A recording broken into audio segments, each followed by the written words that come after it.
वर्षों तक बीजेपी में रहने के बाद 1 मई को कांग्रेस में शामिल होने वाले नंद कुमार साय भी कांग्रेस से चुनाव लड़ने जा रहे हैं। उन्होंने 3 ब्लॉक अध्यक्षों को अर्थात 3 विधानसभा के लिए दावेदारी पेश की है।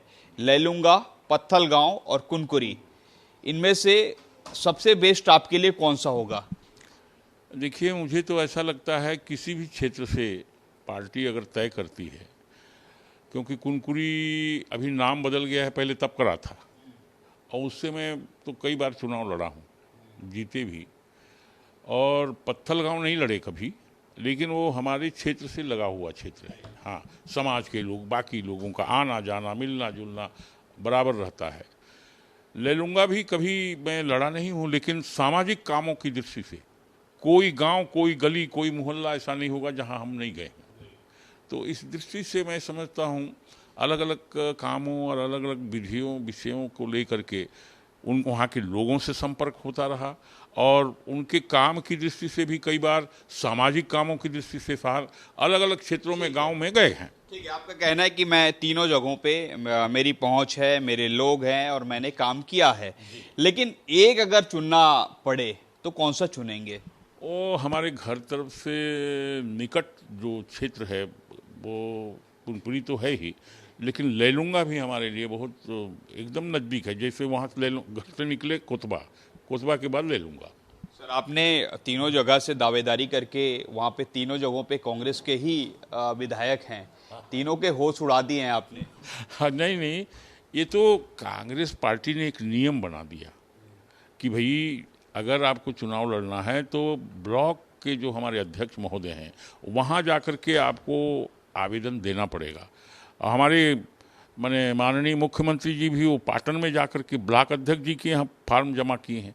ये पार्टी का विधि है, नियम है, बनाया है और उसको मानना तो सबके लिए जरूरी है। लेकिन बीजेपी सवाल उठा रही है कि आप जो है टिकट देने वाले लोगों में बीजेपी में शामिल थे, लेकिन आज आपकी स्थिति ऐसी कि आपको 3 जगह से आवेदन देना पड़ रहा है। नहीं, देखिए, अगर कोई भी नियम है, कानून है, उसको तो करना पड़ेगा। हमारे माननीय मुख्यमंत्री जी बहुत अच्छा काम कर रहे हैं प्रदेश में, बहुत उनका नाम है। अलग अलग क्षेत्रों में जो काम पहले नहीं हो पाया वो सारा काम कर रहे हैं। वो स्वयं भी जा कर के ब्लॉक अध्यक्ष जी के यहाँ खड़े होकर के उन्होंने फार्म जमा किया है।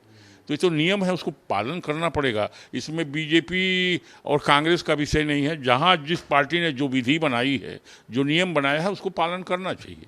जी, आप अपनी जीत को लिए अगर मान लो आपको टिकट मिलती है तो आप जो है जीत के लिए श्योर हैं कि कहीं लगता है कि कुछ और मदद की ज़रूरत पड़ेगी? क्योंकि आप जो बीजेपी से कांग्रेस में आए हैं तो हो सकता है कि कांग्रेस के पदाधिकारी आपका साथ ना दें, तब की स्थिति में। मुझे ऐसा लगता है कि ये स्थिति सामान्यतः अंदर खाने में हो सकता है, लेकिन मैं पार्टी से हट करके सारे जगहों में आम आदमी के सब कामों को, कोई दल का मैं काम नहीं करता। अभी भी मेरे सामने ये सब बंधु आए हैं, मैंने किसी को नहीं बुलाया है, लेकिन ये हर दिन मैं जब खाली रहता हूँ, हमारा यहाँ का लोग आते रहते हैं, कुछ बात बताते हैं, उनकी कोशिश करते हैं तत्काल समाधान हो। मैं गांव में रहता हूँ तब भी ऐसे ही होता है। इसलिए मुझे ऐसा लगता है कि कहीं पर भी अगर पार्टी टिकट देती है, जीतने में किसी प्रकार का दिक्कत होगा मुझे नहीं लगे। आपने खुद से आवेदन किया है कि किसी बड़े नेता ने आपको कहा है कि आप भी आवेदन करिए? क्योंकि एक चर्चा थी कि आपको जो है कांग्रेस लोकसभा लड़ा सकती है। नहीं, ऐसा विषय आया भी था, बातचीत में भी बताया गया था कि आपको लोकसभा लड़ाया जाएगा, लेकिन मेरी मान्यता यह है कि अभी तो विधानसभा है, विधानसभा पहला बार है और मुझे ऐसा लगता है कि समाज को समेट के चलने के लिए भी संभवतः मुझे लड़ना उचित रहेगा, पार्टी के हित में रहेगा। क्योंकि अगर हम फार्म नहीं डाले, हमको चुनाव नहीं लड़ाया गया, तो सामाजिक तौर पर भी इसको लोग अलग तरीके से प्रस्तुत कर सकते हैं। ठीक है, एक लास्ट सवाल, आपको विश्वास है पार्टी आपको टिकट देगी, हाँ या ना?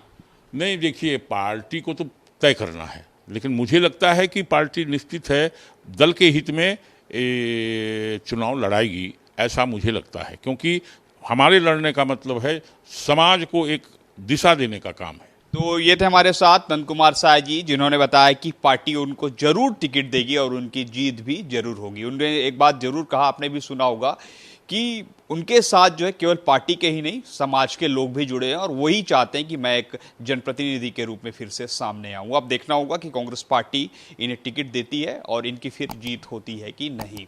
कैमरामैन अजय के साथ सौरभ सिंह परिहार, IBC 24 रायपुर।